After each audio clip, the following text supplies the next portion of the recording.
Lucas, Kapitulo 24. Sa Maayong Adlaw, duha ka sumusunod ni Jesus ang naglakaw paingon sa usa ka balangay nga ginganlag Emmaus, mga napulog usa ka kilometro gikan sa Jerusalem, ug naghisgot mahitungod sa tanang mga butang nga nahitabo. Samtang nagsultihanay sila, miduol si Jesus ug mikuyog kanila. Nakita nila siya, apan wala sila makaila kaniya. Unya miingon si Jesus kanila, Unsa ba inyong gipanagsultihan?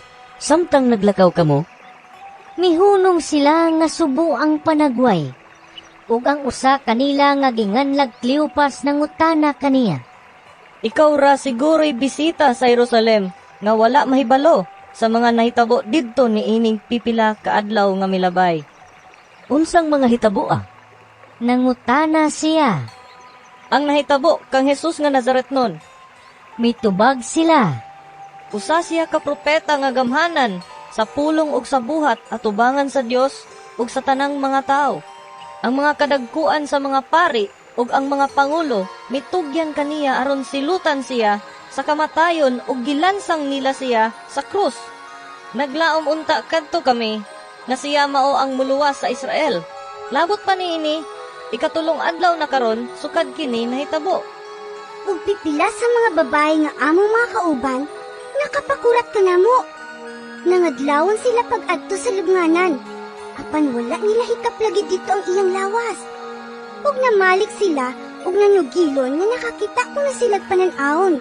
Diin may mga anghel nga misulti kanila nga buhi siya.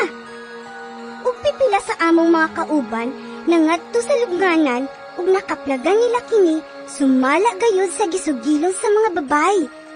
Apan wala sila makakita kaniya. Unya, miingon si Jesus kanila, pagkabuang gayud ninyo.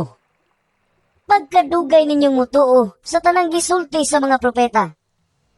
Dili ba, kinahanglan man nga mag-antos ang Mesiyas niining mga butanga, ug unya musulod sa iyang himaya.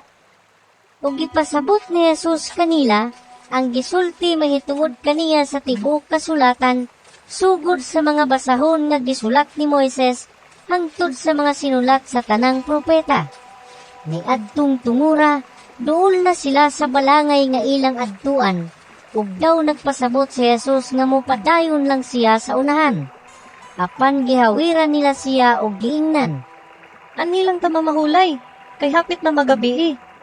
Busa, midayon siya og nagpabilin uban kanila.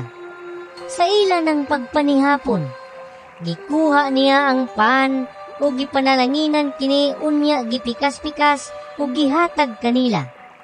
Diha-diha nabuka ang ilang mga mata ug nakaila sila kaniya. Apan nahanaw siya, nag-ingnanay sila.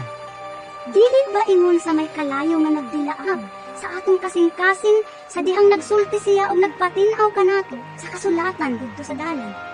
Ug nanindog sila dayon ug namalik sa Jerusalem, diin nakaplagan nila ang napulog usa ka tinun-an ug ang uban pa nga nagkatigom nga nag-ingon, Tinuod gayud nga nabanhaw ang Ginoo. Nagpakita siya kang Simon. unya gisaysay sa duha ka tawo ang nahitabo didto sa dalan ug ang pagkaila nila sa Ginoo sa iyang pagpikas-pikas sa pan.